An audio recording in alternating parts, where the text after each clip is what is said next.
Olá, muito boa noite. Estamos iniciando mais um culto online da Igreja Evangélica do Caminho. Você é muito bem-vindo nessa noite a estar conosco, a ouvir a palavra de Deus, a louvar ao nosso Deus, porque Deus é bom. Nós também estamos transmitindo esta reunião pelo Facebook e também pelo YouTube. Então você pode compartilhar esta live com os teus amigos, tua família, para que também eles sejam abençoados. E eu queria começar lendo um trecho da Escritura, lá no Salmo 95, um salmo muito lindo, um salmo que nos convida a louvar e a cantar a esse Deus maravilhoso. Diz assim o salmista no Salmo 95: Vinde, cantemos ao Senhor com júbilo, celebremos o rochedo da nossa salvação.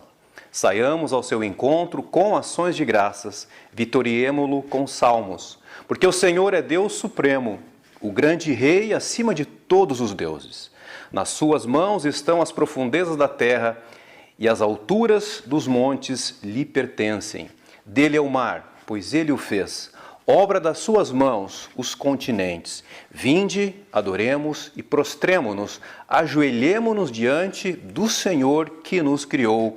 Ele é o nosso Deus e nós, povo do seu pasto e ovelhas de sua mão.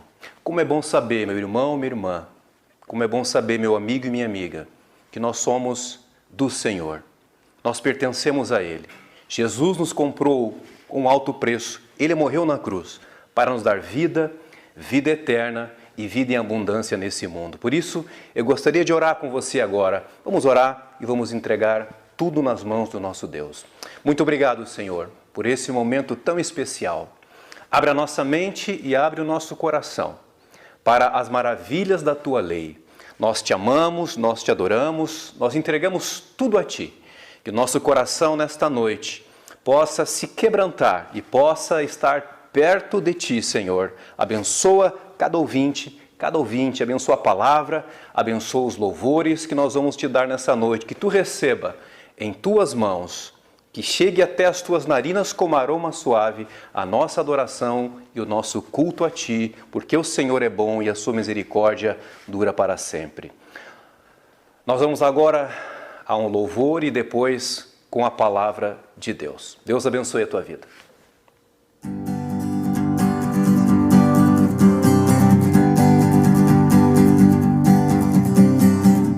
Castelo forte é o nosso Deus. Escudo e boa espada, com seu poder defende os céus. A sua igreja amada, com força e com furor, nos prova o tentador.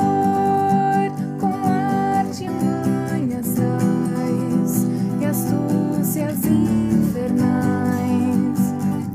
iguais não há na terra.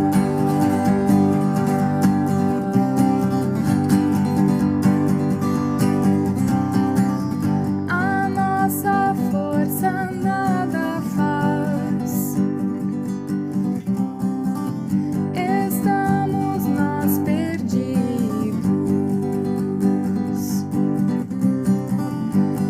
Nosso Deus socorro traz, e somos protegidos. Defende-nos, Jesus, o que venceu na cruz, Senhor dos altos céus, que sendo o próprio Deus na batalha.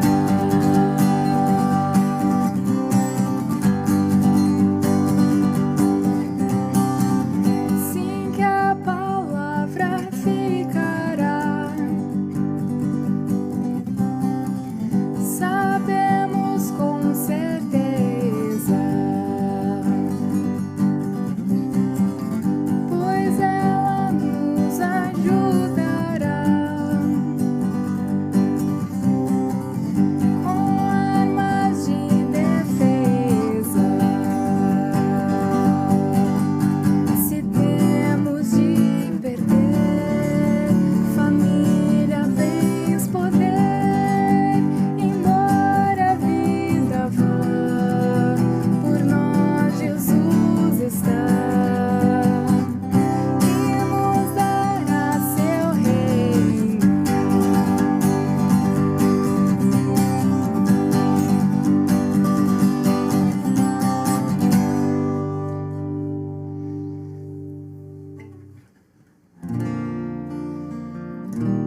pois com poder tens feito grandes coisas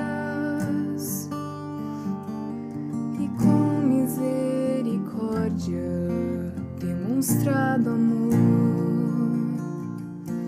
Santo, Santo, Santo és, Senhor. Santo, Santo,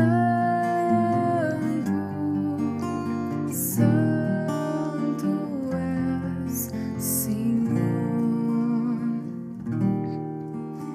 Minha alma engrandece ao Senhor, meu espírito se alegra em Deus, meu Salvador, pois com poder tens feito grandes coisas e com misericórdia demonstrado amor. Santo, Santo, Santo és, Senhor. Santo, Santo,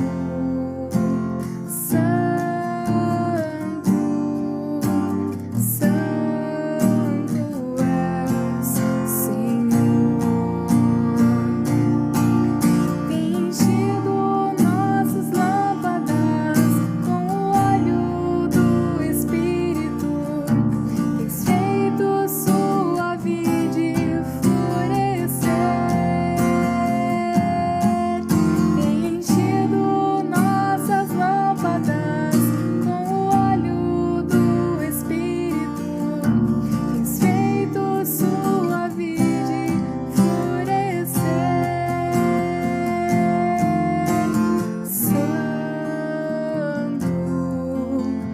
Santo, Santo, Santo és, Senhor.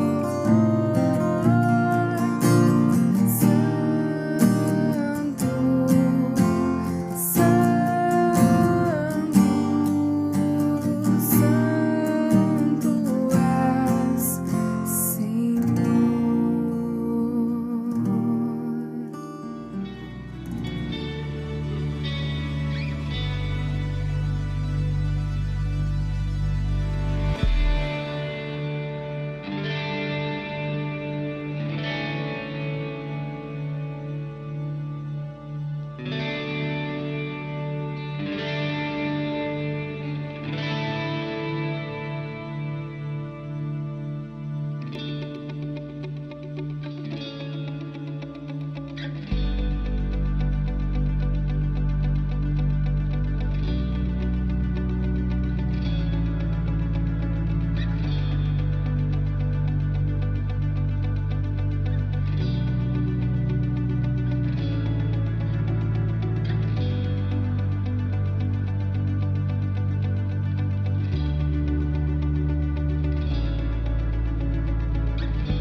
Vamos à leitura então da Escritura, Gálatas capítulo 5. Chegamos finalmente no capítulo 5 e hoje vamos nos deter nos versículos 1 até o 12. Paulo então, já se encaminhando para o final dessa carta, escreve assim no versículo 1: Para a liberdade foi que Cristo nos libertou. Por isso permaneçam firmes e não se submetam de novo a julgo de escravidão. Eu, Paulo, lhes digo que se vocês se deixarem circuncidar, Cristo não terá nenhum valor para vocês. De novo testifico a todo homem que se deixa circuncidar que o mesmo está obrigado a guardar toda a lei. Vocês que procuram justificar-se pela lei estão separados de Cristo. Vocês caíram da graça de Deus. Porque nós, pelo Espírito, aguardamos a esperança da justiça que provém da fé. Porque em Cristo Jesus nem a circuncisão, nem a incircuncisão tem valor algum, mas a fé que atua pelo amor. Vocês vinham correndo bem. Quem foi que os impeliu ou impediu de continuar a obedecer à verdade? Esta persuasão não vem daquele que os chamou. Um pouco de fermento leveda toda a massa. Tenho confiança no Senhor de que vocês não mudarão a sua forma de pensar, mas aquele que está perturbando vocês, seja ele quem for, sofrerá a condenação. Mas, irmãos, se ainda prego a circuncisão, por que continuo sendo perseguido? Nesse caso, estaria desfeito o escândalo da cruz.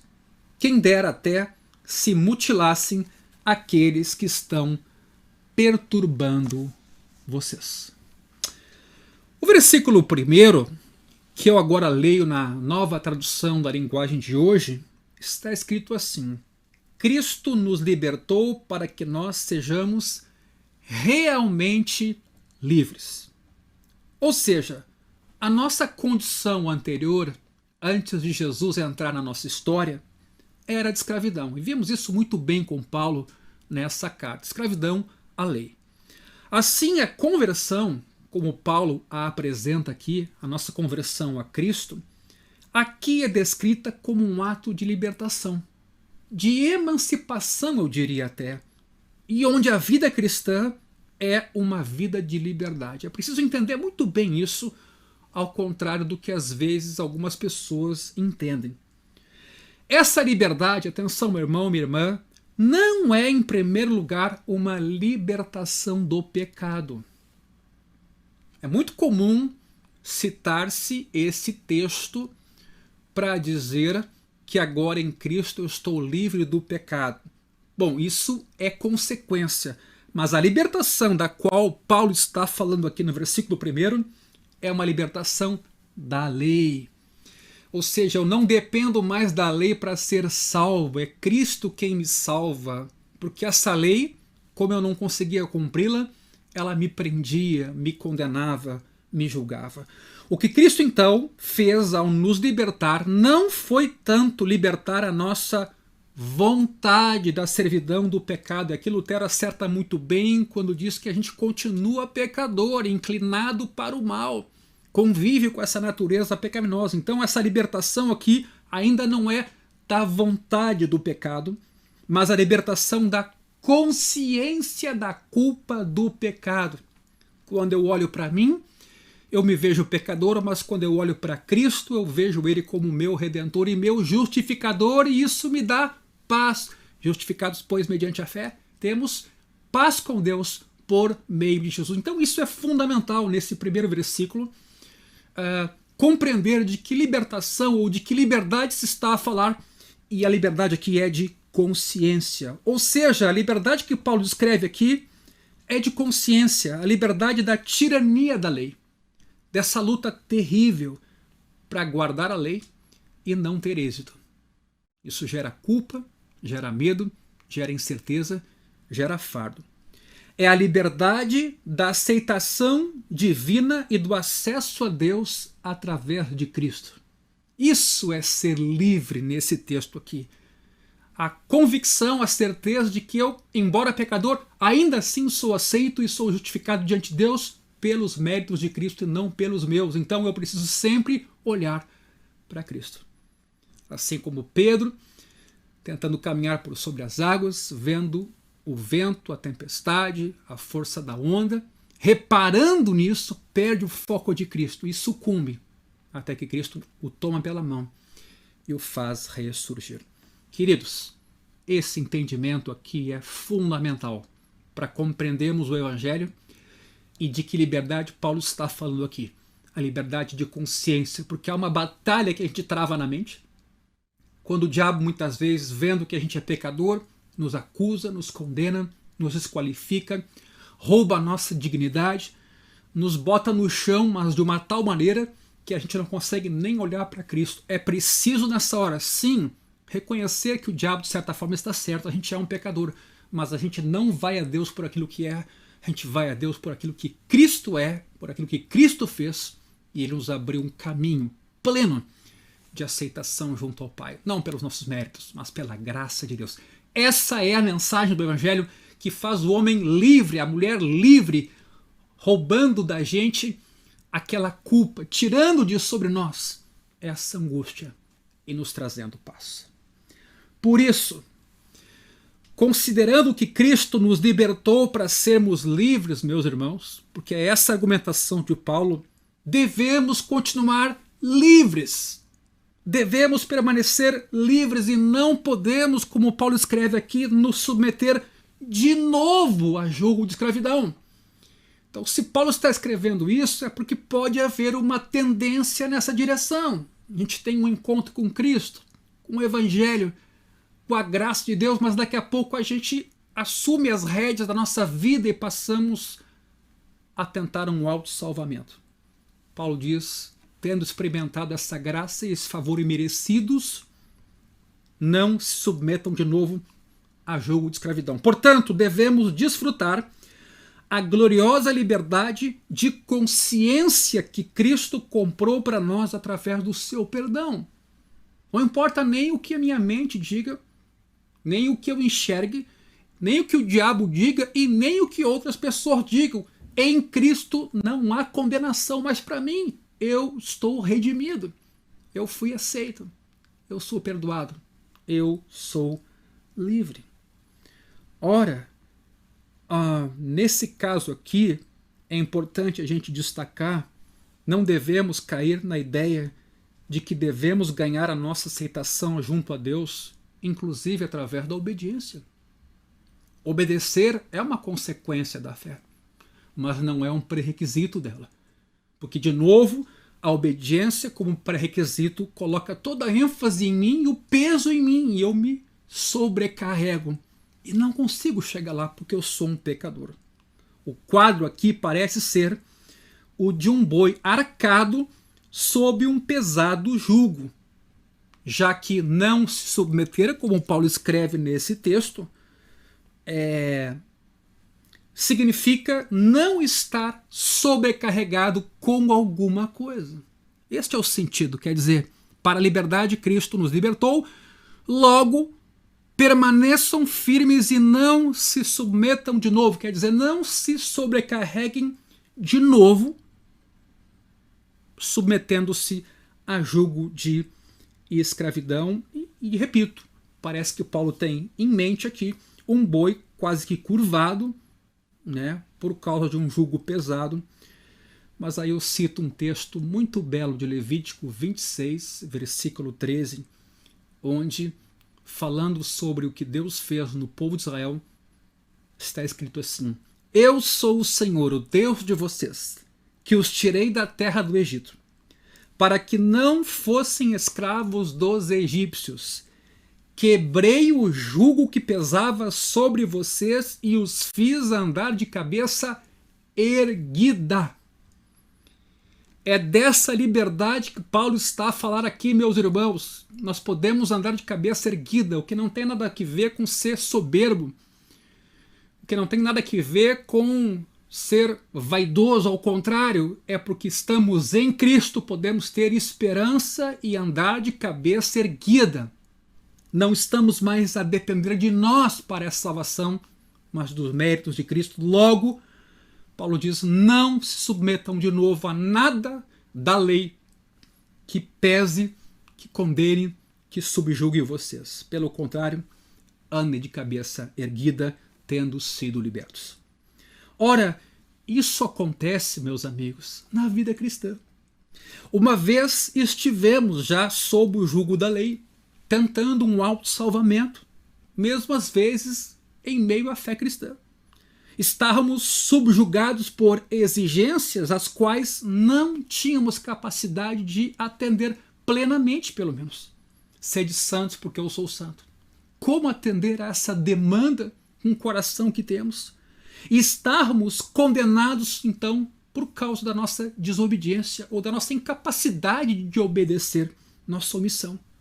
Mas Cristo atendeu a essas exigências da lei em nosso lugar, resgatando-nos da maldição da lei, como vimos em Gálatas 3, versículo 13. Assim, como imaginar, muito importante a gente pensar nisso, como imaginar a possibilidade de nos colocarmos de novo sob esse jugo cruel? E é o que Paulo está dizendo aqui aos crentes gálatas que querem voltar à lei. Ocorre que os falsos mestres estavam ensinando que os crentes gálatas precisavam se deixar circuncidar para terem garantida a sua salvação. O que até à primeira vista não parecia ser uma coisa muito relevante. Afinal, qual o problema de uma pequena cirurgia externa, né, diante do valor da nova vida em Cristo? Preste bem atenção nisso. Aparentemente uma coisa acessória na carne ou no corpo. O problema é que os falsos mestres ou os judaizantes estavam dando a esse rito ou à circuncisão um caráter salvífico, um conteúdo teológico.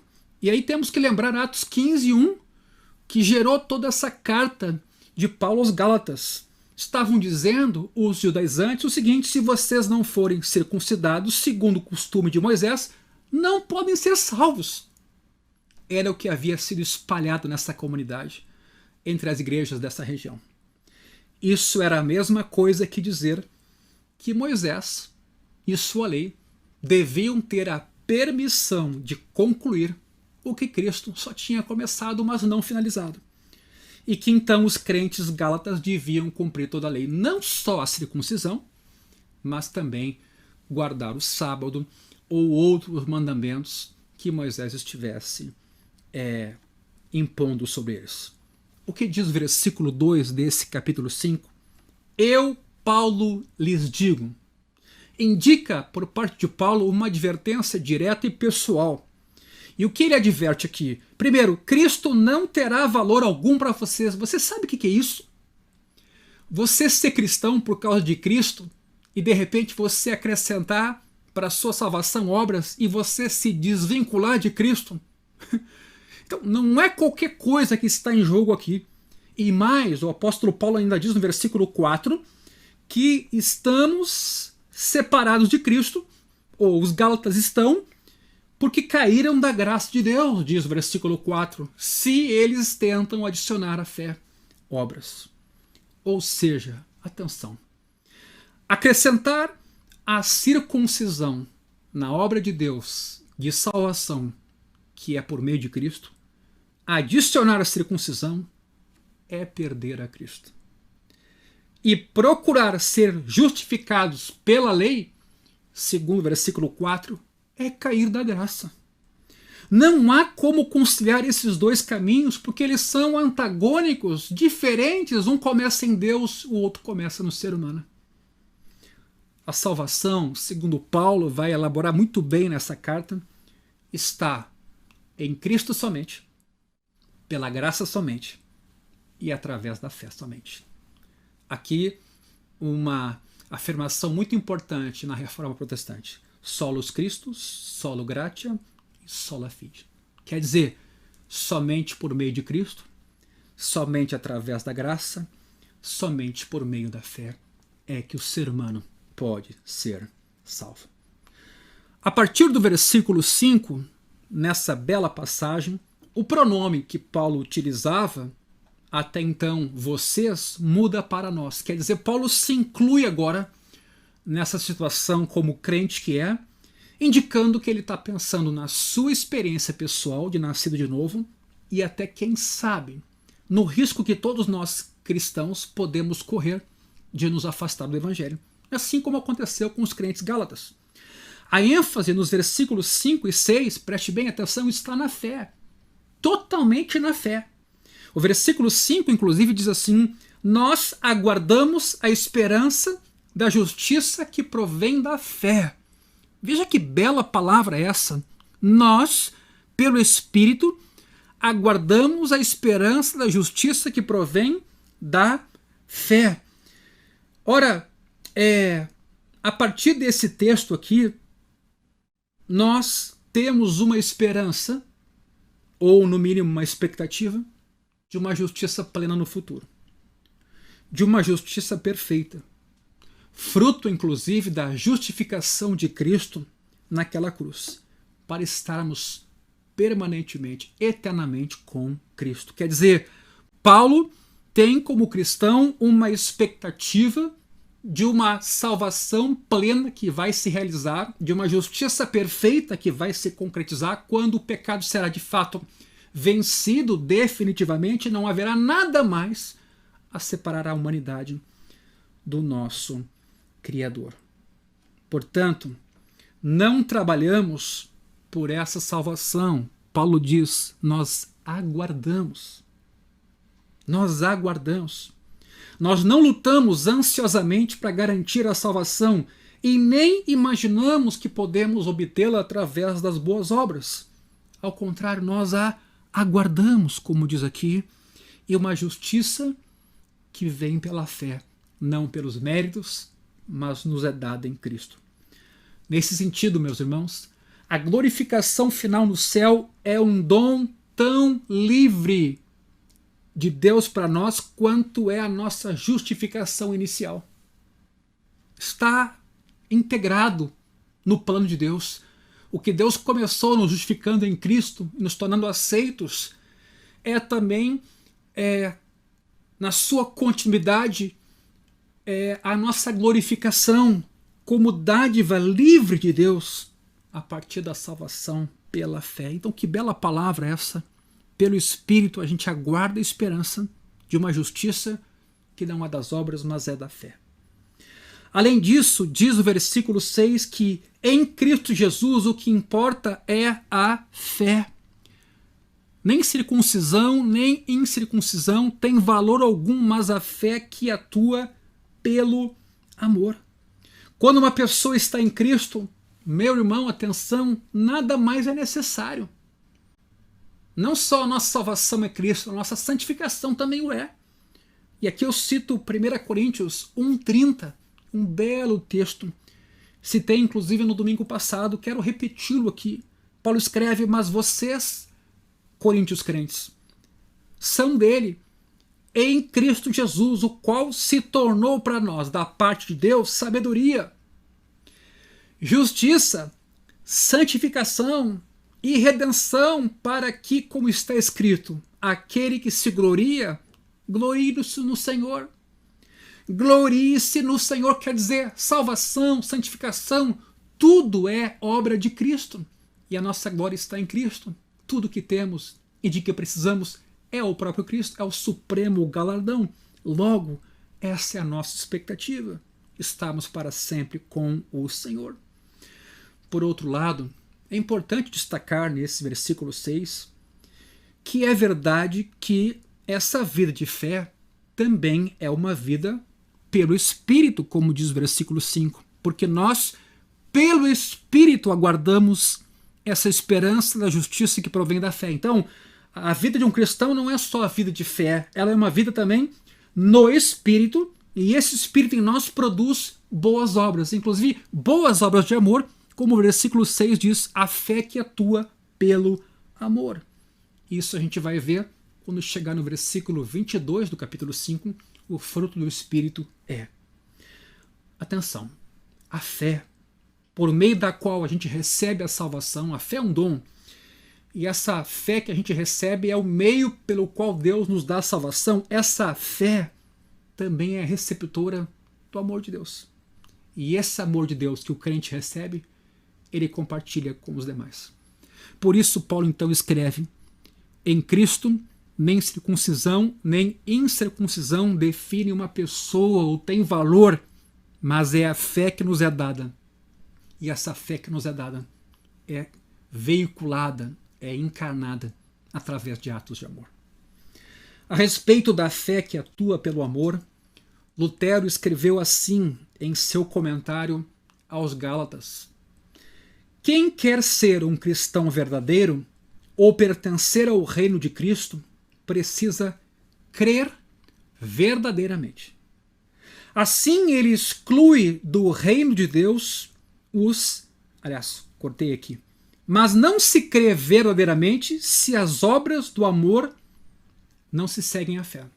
É importante a gente colocar isso, porque há acusações hoje sobre Lutero, ainda hoje, de que Lutero é contra as obras, contra a santificação, ou não desenvolveu bem a doutrina da santificação. Ele chega a dizer aqui nessa sua obra, nesse comentário aos Gálatas, não se crê verdadeiramente se as obras do amor não se seguem à fé. Assim, Lutero exclui do reino de Deus os hipócritas dos dois lados, o lado da direita e o da esquerda.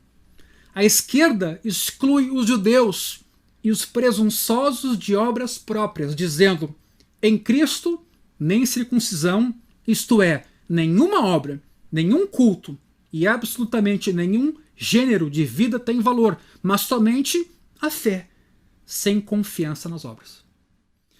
E também exclui à direita os ociosos, os inativos, os desocupados que dizem: se a fé justifica sem obras, então não façamos nada, mas tão somente creiamos e façamos o que queremos, como alguns costumam caracterizar a famosa graça barata. Não é assim, ó gente ímpia, diz Paulo, segundo Lutero. Lutero continua: a fé perante Deus é interna. O amor ou as obras perante o próximo é externo, de modo que, assim, um homem é totalmente cristão internamente pela fé perante Deus, que não necessita de obras ou de nossas obras, mas ele é externamente perante os homens, aos quais a nossa fé de nada aproveita, e sim as obras de amor ou o ato de amor em si. Então veja que coisa importante, né? Eu estou me detendo a esse texto porque na Idade Média esse texto foi muito debatido, inclusive considerando o amor até como um dom meio inato do ser humano com o qual ele podia amar a Deus. Lutero vai dizer não, que esse amor perfeito para com Deus não existe. O que existe para com Deus é só aquilo que ele nos dá, a própria fé. E esses atos de amor para com o próximo ainda assim são limitados, são externos, mas o que nos salva é a fé em Cristo. Logo, isso sim é perfeito, porque o Cristo e as suas obras a nos justificar. Mas em nosso comportamento com os outros, em nossas relações com os outros, sim, Deus nos dá amor, mas esse amor ainda assim é imperfeito. Não é salvífico, é consequência desse Deus que nos inunda, mas que, junto com os nossos atos, carregamos também a nós próprios. Isso é fundamental. De novo, quando a gente pega um texto que nem o de Jesus, amar a Deus acima de todas as coisas e amar o próximo como a si mesmo, os dois principais fundamentos da lei, a gente pode imaginar que agora então em Cristo a gente consegue ter um tal amor perfeito de amar a Deus e amar o próximo. Lutero vai dizer não. O que nos justifica é o próprio Cristo em nós, é a fé que Deus nos dá. E claro que sim, ele derrama amor em nossos corações para com os semelhantes, também para com Deus, mas esse amor é imperfeito, porque ele tem junto de si nossas fraquezas, nossas oscilações e nossos pecados. A partir do versículo 7 desse texto de Paulo aos Gálatas, o contraste é apresentado agora entre Paulo e os falsos mestres, ou os judaizantes. Paulo gostava de comparar a vida cristã a uma corrida, como ele faz aqui. E ele pergunta quem havia impedido então os Gálatas de obedecerem à verdade. Veja bem como a fé também é vista aqui como um certo ato de obediência, de acatamento, de recepção. Paulo compreende que a fé também leva a uma vida de obediência a Cristo. É impossível crer em Cristo e não obedecê-lo. Não há como separarmos essas duas verdades. Mas parece que um obstáculo havia sido jogado na pista, essa é a ideia da metáfora que Paulo usa aqui, para desviar quem estava correndo por ela, os Gálatas crentes, para desviá-los do seu caminho. Então Paulo vai escrever sobre a origem falsa dessa doutrina dos judaizantes, como vimos lá no capítulo 1, que é um outro evangelho. Ele vai escrever também sobre os efeitos devastadores dessa doutrina e vai descrever também sobre o fim daqueles que professam essa doutrina. Começando então, Paulo ataca a mensagem dos falsos mestres, dizendo que ela é incoerente porque ela não respeita a maneira como os gálatas foram chamados, porque foram chamados pelo próprio Cristo. Lembra lá no capítulo 1, versículo 6? Paulo escreveu: vocês estão passando depressa daquele que os chamou na graça de Cristo. Quem chama? O próprio Deus. Mas agora os judaizantes estavam construindo uma outra doutrina, e quem chamava então nessa outra doutrina não era o mesmo Deus de Paulo. Então havia um problema de coerência nessa doutrina, ou nesse chamado para ser crente. Essa doutrina, Paulo alega, não vem de Deus. Além disso, o erro dos falsos mestres estava se espalhando pela comunidade cristã, de tal forma que quase toda a igreja estava sendo contaminada. Nos dá a entender o versículo 9, um pouco de fermento leveda a massa toda. Aliás, Paulo usa também esse provérbio, você vai lembrar, em 1 Coríntios capítulo 5, versículo 6, a respeito do pecado. Não tanto da perversão da doutrina como aqui, lá o tema é o pecado. Porque alguém que não foi corrigido estava causando mau exemplo, e um mau exemplo que se perpetuava na comunidade. Era preciso lidar com aquele problema, julgando o malfeitor. Infelizmente, quero fazer uma afirmação aqui nesse sentido, o mal e o erro têm uma facilidade. A facilidade é de se espalhar, porque eles encontram ressonância no ser humano, que é um pecador. Então, quando Paulo diz aqui para lidar rápido com o assunto, como disse também aos Coríntios, é porque a gente tem uma capacidade de divulgar coisas ruins, talvez às vezes maior do que a de divulgar coisas boas. Bom, está aí a nossa mídia para atestar essa verdade. Por causa disso, Paulo então está disposto a resistir a essa falsa doutrina. Ele está certo de que o erro não vai triunfar, porém, mas que os gálatas vão voltar atrás e que os falsos mestres vão sofrer a condenação, como diz o versículo 10, gente. Seja quem for, sofrerá a condenação. Paulo estava tão preocupado com a destruição do falso ensino que ele expressa nesse texto o desejo de que quem divulgava esse ensino, de onde esse ensino se originava, que tais pessoas se mutilassem, ou, como diz na NTH, se castrassem.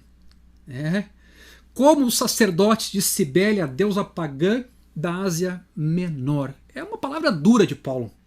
Alguém até pode imaginar aqui, com esse desejo, que Paulo está indignado, ressentido, ou que ele tem exagerado.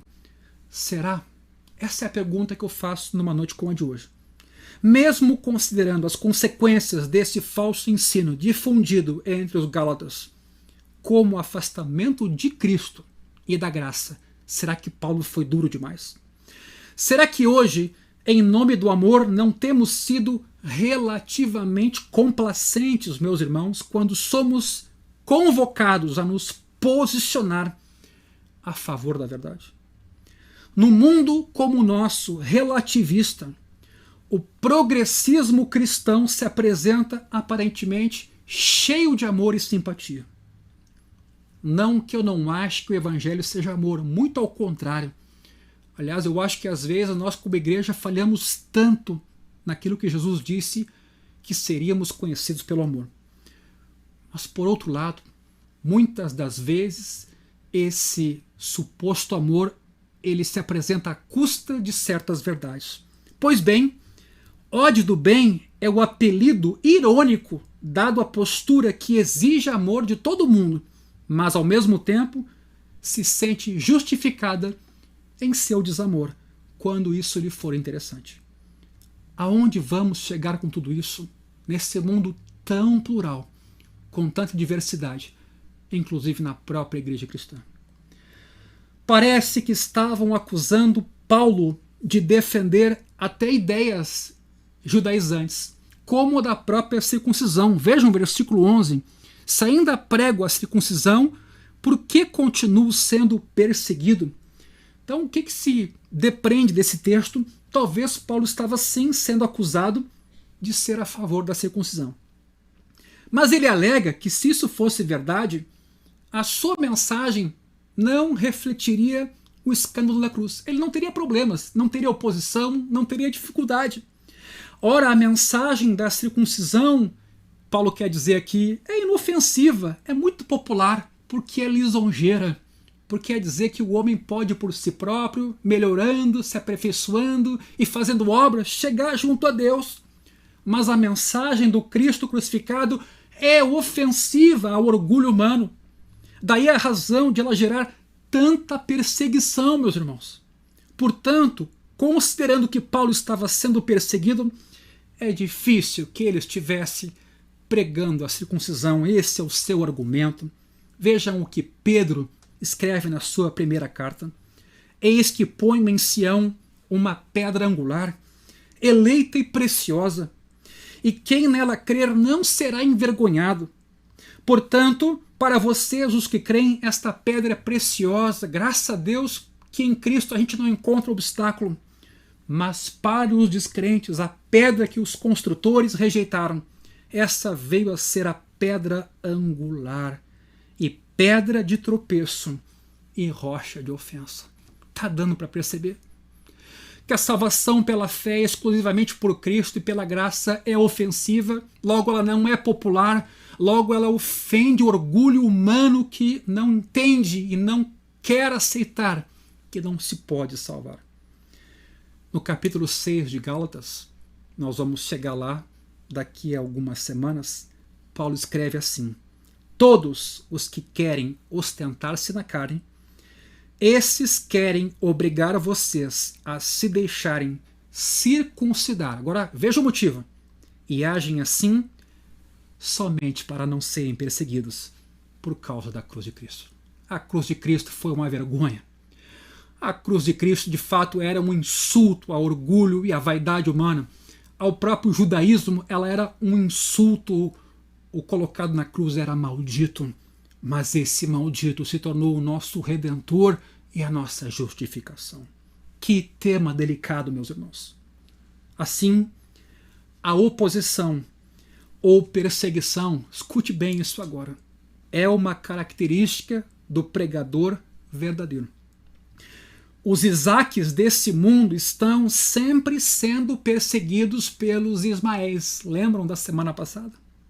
Os profetas do Antigo Testamento, como Amós, Jeremias, Ezequiel e Daniel, e também os apóstolos do Novo Testamento, todos descobriram na sua própria existência a dor da perseguição. Até hoje, pregadores cristãos que se recusam a distorcer ou diminuir o evangelho da graça de Deus têm algum tipo de sofrimento. As boas novas do Cristo crucificado continuam sendo escândalo, pedra de tropeço, ofensivas ao orgulho humano, porque nos dizem que somos pecadores, rebeldes e sujeitos à ira de Deus, que só podem ser salvos por Jesus Cristo. Por outro lado, quem prega a circuncisão, os méritos e a suficiência do ser humano é quem escapa à perseguição, ganha popularidade, notoriedade, às vezes até ganha o amor das multidões. E digo isso com uma certa tristeza em meu coração. Mas Pedro já nos indicava essa realidade. Portanto, a nossa era, meus irmãos, e aqui concluo, é uma era de intolerância. Aliás, de tolerância, né? As pessoas gostam de aproveitar o melhor de tudo e detestam ter que escolher. Costuma-se dizer que não faz diferença o que as pessoas creem, desde que sejam sinceras. E que é falta de sabedoria esclarecer demais uma questão ou focalizá-la com muita severidade. Mas parece que a religião do Novo Testamento é diferente dessa perspectiva mental. O cristianismo não nos permite ficar sentados em cima do muro ou viver uma confusão mental, aceitando tudo e todos, ele insiste que tenhamos compreensão e posição e que a nossa decisão por Cristo, com todas as suas implicações, é a decisão acertada. Coisa impossível era aquilo que os gálatas estavam tentando fazer. Eles queriam conciliar Cristo, ou a graça, com a circuncisão e as obras. E, portanto, ficar com os dois. Paulo mostra que os caminhos são mutuamente excludentes. Quer dizer, por trás de nossa escolha se esconde a nossa motivação. Quando nos inclinamos a agradar a nós mesmos e aos outros, escolhemos o caminho da circuncisão. Mas diante da cruz só cabe submissão e humilhação. Que Deus tenha misericórdia de nós. Eu quero orar por cada um de vocês. Quero dizer que, de fato, estamos num tempo muito difícil. Um tempo de muitas cores, de muitos caminhos e alternativas, inclusive na própria igreja cristã. Temas muito caros e muito fundamentais nos são colocados para um posicionamento. Mas tudo começa em Cristo, a partir da fé nele, a partir da graça dele em nós. Ele em nós nos oferece esperança. Eu gostaria de, nesse momento, orar com você, com a sua família, com a sua casa, orar pelo seu casamento, pelos seus filhos, que talvez com esse mundo relativista faz com que a gente seja jogado de um lado para o outro, para uma opção ou outra, ou tentando até pegar tudo que há de melhor e fazendo uma síntese. E às vezes a nossa fé fica uma fé completamente indefinida, sem clareza, sem verdade, sem amor. Não é uma fé bíblica. Não é a fé que Cristo derramou em nossos corações, mas é uma fabricação humana, fruto de síntese, de análise, de conjecturação. Mas o Evangelho, escute, meu irmão, o Evangelho é o poder de Deus para a salvação de todo aquele que crê, tanto do judeu quanto do grego. Quer dizer, a esperança para todos, mas em Cristo, pela fé somente e pela graça somente. Pai, obrigado por tua palavra. Obrigado por Jesus, teu Filho. Obrigado pelo Santo Espírito que em nós nos habilita a atos de amor. Abençoa os meus irmãos nesse momento. As famílias, as crianças, os adolescentes, os jovens, o marido, a mulher, o lar, os vizinhos, colegas de trabalho. Senhor, abençoa o teu povo nesse momento. E a cada um que nos escuta nessa hora. Espírito Santo da verdade, quebranta corações, destrona sofismas, desconstrói mentiras, vai ao profundo e ao escondido, Senhor, com a tua luz e dissipa a escuridão. Abre o nosso entendimento, esclarece, ó Deus, nossas mentes e nos leva cada vez mais para junto de ti. Somos carentes e dependentes da tua graça. Quem somos nós, ó Deus? Senão frutos da tua obra, do teu poder e da tua graça. Muito obrigado. Que essa tua palavra gere vida em cada um dos nossos corações. Em nome de Jesus. Amém.